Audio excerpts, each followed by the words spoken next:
My fiancée said I was too broke to deserve her. So I cancelled the wedding and sent her the bill for everything. I am a 30-year-old man, and I ended my engagement an hour after my fiancée told a room full of friends that I was too broke to deserve her. It happened at a tasting the venue hosted for couples. She lifted her glass, people leaned in for a cute story, and she said I should be thankful she had agreed to marry someone with my salary. Laughter followed the way it follows a comedian who hit the timing. I did not laugh. The planner smiled too long, the florist watched me over the rim of a clipboard, and I felt the heat rise from my neck like a fire alarm no one intended to hear. I put my napkin on the table and understood that I would not be coming back as anyone's groom. I did not cause a scene. I said I felt unwell, stepped outside, and let the night air steady me. We had been together 4 years. We met at a community workshop where I was giving a short talk on budgeting for first apartments. She was luminous in a way that turns heads without trying. She admired that I spoke about money without shame. She said she wanted steadiness after a decade of chasing chaos. I believed her. I also believed that love and discipline could fit in the same room and make it warmer. We built a small life around calendars and Sunday meals and saving for what we could actually buy. It looked plain from the outside. It felt rich from the inside. The engagement started simple and then began to swell. Vendors spoke in packages and tiers. Her friends sent inspiration boards with numbers hidden under sparkle. She said weddings were once in a lifetime. I said debt lives longer than flowers. We made a compromise that only looked equal on paper. I paid deposits. She promised to handle balances with help from her family. My spreadsheets carried the weight first. I told myself that front-loading would keep the train on track. The pressure arrived in small phrases. She said her cousin's ceremony had been more elegant and that ours should at least match it. She said her mother had imagined a certain standard and would be heartbroken by less. She said I should not be so anxious because gifts would cover most costs. I watched totals grow like ivy. I adjusted numbers, cut back coffee, added hours, and reminded myself that a man does not measure his love in euros but in reliability. The vendors cared only that someone signed. I kept receipts. The venue required my signature as primary payer because I handled emails first. The photographer's contract listed both our names, but the card was mine. The suit place took a deposit and promised a discount that disappeared later in necessary tailoring. The florist sent proofs with notes about seasonal upgrades that sounded pretty and charged heavy. Each time I paid, I scanned the slip, filed it, and told myself that systems protect people when feelings fail. The remark at the tasting did not shock me as a single event. It gathered every small disrespect into one sentence that finally spoke the truth of how she saw me. She apologized later in the parking lot with a tone that asked me to accept this as nerves. She said pressure made her dramatic. She said everyone knew I had a good heart even if my salary could not match her dreams. She added that I should not ruin a perfect day over a joke. I listened and felt something level inside me, like ground finding itself after a tremor. I said I needed a night to think. I did not shout. I did not negotiate. I drove to my parents' apartment and sat at their kitchen table while the refrigerator hummed like a metronome for adult decisions. I grew up in a home where money was never gorgeous and always honest. My father taught me to write prices beside plans. My mother taught me to feed people with what we had without pretending it should be more. They liked my fiancée because she made me laugh and because they saw me softer around her. When I explained the comment, my father pressed his lips together the way he does when a socket strips. My mother said love cannot survive contempt for long. Neither told me what to do. Both looked like they knew what I would choose. The next morning I made calls as if I were putting out small fires. I read each contract carefully. The venue allowed cancellation with partial refund if notice arrived 30 days before the date. We were at 32. The florist retained a design fee but refunded materials not yet ordered. The photographer kept an initial retainer but released the rest. The band charged a flat kill fee. The total loss was painful and not catastrophic. It was the price of a lesson.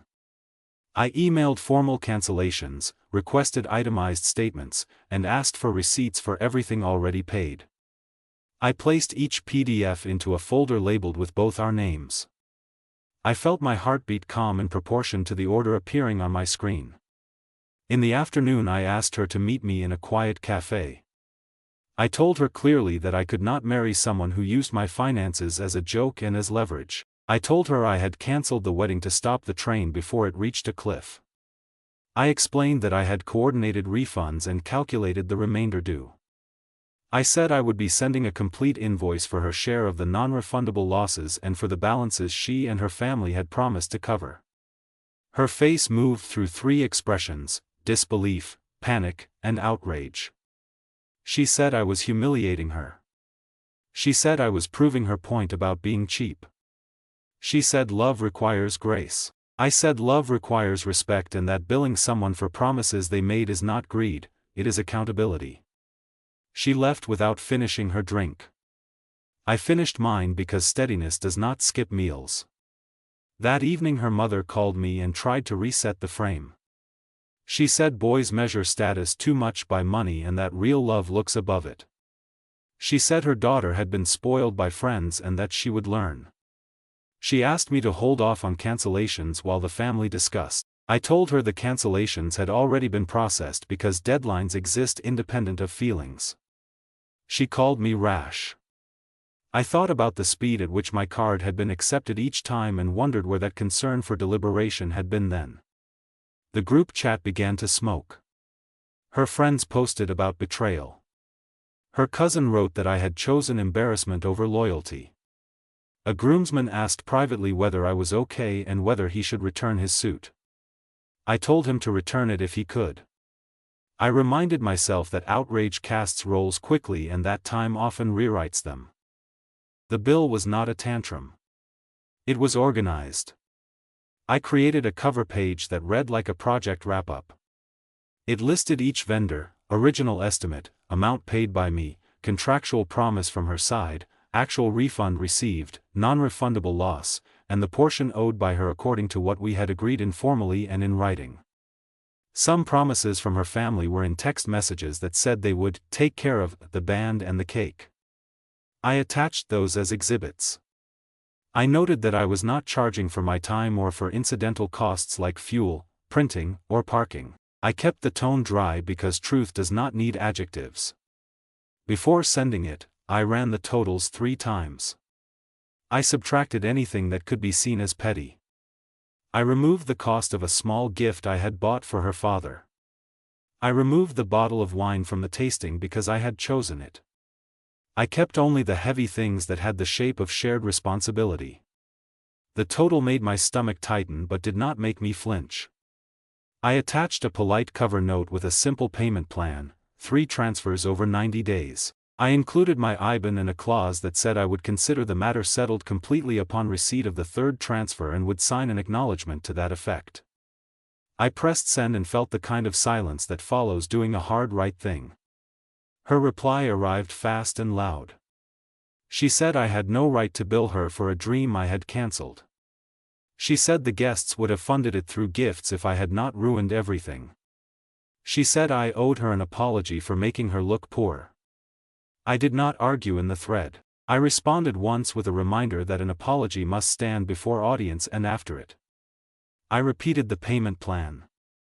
I said I would accept a single transfer as well. Then I muted the conversation because dignity sometimes requires closing a door while someone keeps shouting in the hall. My father suggested certified mail for a hard copy. I printed and posted the invoice with tracking. 2 days later, the florist called to say my ex had attempted to redirect my prior payment to a new date under her name only. The florist asked how to proceed. I thanked her for the call and confirmed that any reuse would require my written consent because my card had funded the deposit. She sighed and said she sees this kind of scramble when couples split. She said it never ends gracefully. I said I was trying to keep it as graceful as numbers allow. Friends took sides in ways that lined up with how they eat, drink, and post. People who live publicly declared that love had been killed by spreadsheets. People who live quietly messaged me at night and said they had swallowed similar comments and hoped I would hold the line for all of them. I learned that principles are easier to admire in other people's stories than to hold in one's own. I slept better than I expected. The choice had steadied me. The next morning I walked through the apartment and gathered things that carried wedding energy. I put them in a box labeled "Returned" and another labeled "Lessons." I dropped the first at the post office. I kept the second on a shelf. I did laundry because soap and water fix more than we admit. I made pasta with olive oil and felt my hands stop shaking when I drained it. Calm is sometimes a bowl. A week passed. She did not pay or propose an alternative. Her mother sent a long message about family reputations. I replied with the same 3 lines I had been using to protect my sanity: the invoice is accurate, the plan is reasonable, and the deadline is in 30 days. I saved copies of everything. I took no victory laps. I went to work on time and did my job with the care that kept a roof overhead before any of this began. I did not know whether she would pay. I only knew I had put words to wait. The deadline approached. So did the day my landlord expected rent. I prepared for both as if neither cared about the other. I did not post a thing. I did not gossip. I protected my own name the way a person protects a candle in wind. On day 29, a notification hit my phone. It was not the full amount. It was the first transfer listed on the plan, arriving from an account in her father's name with a note that said, "Partial." I stared at it with relief and a sadness I did not expect. Partial can be a promise or a warning. I decided to treat it as a promise until proven otherwise. I marked the ledger and went to bed early because the body keeps score and had asked for rest for weeks. The next morning, I found a letter in my mailbox with her handwriting. It was heavier than paper and lighter than guilt. I held it without opening it and knew part 2 would not be tidy. It would be necessary. I opened the letter at my kitchen table with a pen beside me in case I needed to take notes. She wrote that I had humiliated her and that every plan she had made for the year now sat in a pile on her bedroom floor. She wrote that love should have survived a bad sentence at a tasting. She wrote that I could have corrected her privately and moved on. Then, almost as an afterthought, she wrote that she would honor the plan because her father insisted, but she wanted me to know she would never forgive me for turning a relationship into a ledger. I read it twice. I thought about the ways a ledger saves weak memories from rewriting what happened. I placed the letter in the "Lessons" box and did not respond. I had already said everything that mattered in the invoice and in the cafe. Silence can be a fence that keeps animals from chewing seedlings. I tended to my garden. 2 weeks later, the second transfer arrived, this time from her account, with a note that contained only the invoice number. It felt clinical. It was perfect. I marked the sheet, updated the balance due, and sent a brief acknowledgement that included the new remaining amount and the final due date. She did not answer. I did not expect her to. In the space created by quiet, grief moved in with soft shoes. It showed me small films, the time she fell asleep on my shoulder during a bus ride, the way she labeled storage bins with neat handwriting, how she would touch every peach at the market and choose the exact one that felt like a promise. None of that made the sentence at the tasting less true about what she believed. People contain contradictory stories. Weddings force one of them to dominate. Ours had chosen the worst. Friends kept testing my version for cracks. One asked whether I had cancelled to punish. I said I had cancelled to stop bleeding money and respect. Another said I should have waited for an apology. I said apologies are not currency you can spend at a venue. My father's counsel remained the clearest: a home cannot be built on the hope that someone will become kinder once the band starts playing. Her family tried a different tactic near the end. Her mother proposed a joint statement on social media to control the narrative. She suggested we write that the breakup was mutual and that logistics had been the deciding factor. She said reputations would be preserved. I declined in 4 sentences and included one line that said truth does not need PR. She sent back a paragraph about how modern life demands it. I wished her a good evening and went for a walk. I counted 7 dogs and 3 children on scooters and felt better enough. The third transfer missed the due date by 3 days. I waited 48 hours beyond that out of human grace, then sent a firm reminder with the original plan attached. The money arrived the next morning with a terse attachment, a scanned note that said the account was now settled. I prepared my acknowledgement as promised, a single page stating receipt in full, no further claims, closed as of that date, and mailed it certified. I also emailed it along with a polite wish for peace. I meant it. Peace is underappreciated until you have none. On the day the account closed, I opened the wedding folder, selected everything, and archived it. I kept the lessons box. I do not believe in pretending hard chapters did not happen. I believe in storing them where they cannot leak into everything else. The apartment felt larger. I moved the couch an inch and it felt like a renovation. News about her reached me the way weather does, casual and uncontrollable. A mutual friend said she had gone to a destination weekend with people who speak in captions. Another said she was doing fine, then whispered that she wasn't. None of it changed my rent due date or the price of eggs or the certification exam I was studying for. Ordinary life is stubborn. It keeps asking for attention and, if you give it, it rewards you with better sleep. One afternoon, months later, I ran into the venue planner in a supermarket aisle. She recognized me and spoke carefully, as if I might break. She said she had seen 100 versions of what happened to us. She said the happiest results came when one person decided to step away before cruelty hardened into the common language. She wished me well and moved on with a basket full of things to feed her own life.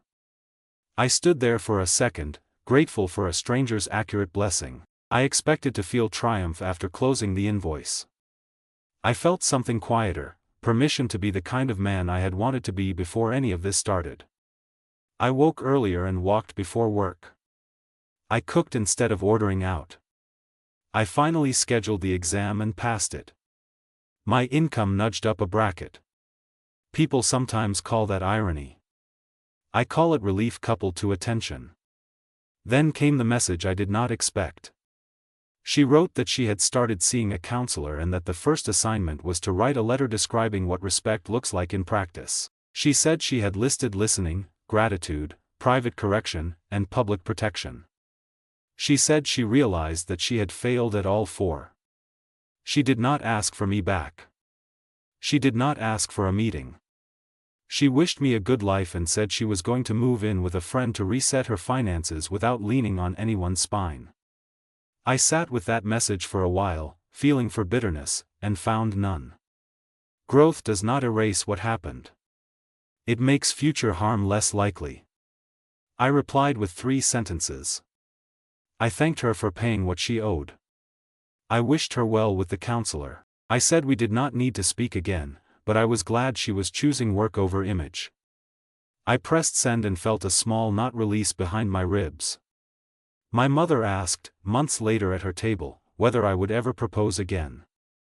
I told her I was not keeping score. I said I would if I found someone whose respect did not depend on brand names and photographs. I said love should be a team that eats leftovers without shame and pays bills on time. She smiled and passed me bread. My father asked about my savings target and then about my sleep. That is how he says he loves me. On the anniversary of the tasting, I cooked the same pasta I had made the night I cancelled everything. I ate it with a friend who had been quiet and steady throughout. We talked about work and about a neighbor's new dog and not at all about weddings. When he left, I washed dishes and looked around my small place with honest affection. I own my furniture and my quiet and my choices. None of it would make a highlight reel. All of it would make a home. People sometimes ask what they should do when a partner uses money as a weapon. I tell them I am no expert, only a witness to one version. I say that disrespect rarely arrives as a hurricane, it usually drips from ceilings you pretend not to notice. I say keep receipts, in your inbox and in your heart. I say decide what line cannot be crossed and write it down before you need it. I say that canceling a celebration can be an act of care if continuing would teach both people the wrong lesson about love. I also tell them about the invoice. Not because sending a bill will fix the ache, but because naming costs is how you keep harm from hiding behind romance. An invoice turns fog into weight, and weight can be carried, shared, or set down. Mine was paid. My dignity stayed. Those 2 lines are the map I give anyone who asks. This story does not end with revenge or an apology on a stage. It ends with direct deposits and a certified letter and the quiet belief that adulthood is a series of small, clear sentences. I am not a hero. I am a man who chose the ground he would stand on. That ground is made of budgets, sleep, and the refusal to let someone rewrite your value to fit a speech. I keep one photo of us in a drawer, taken on a day when we were still kind and the future was only a shape. I look at it rarely and let both truths breathe. We loved each other, and we would have destroyed each other if we had kept going. When I close the drawer, I feel the room exhale. The invoice is archived. The lessons are not. And when I think about what I deserve, I do not picture rings or venues. I picture a kitchen table where no one uses money to measure a person. I picture 2 chairs. I picture respect sitting in both. Follow me for more stories.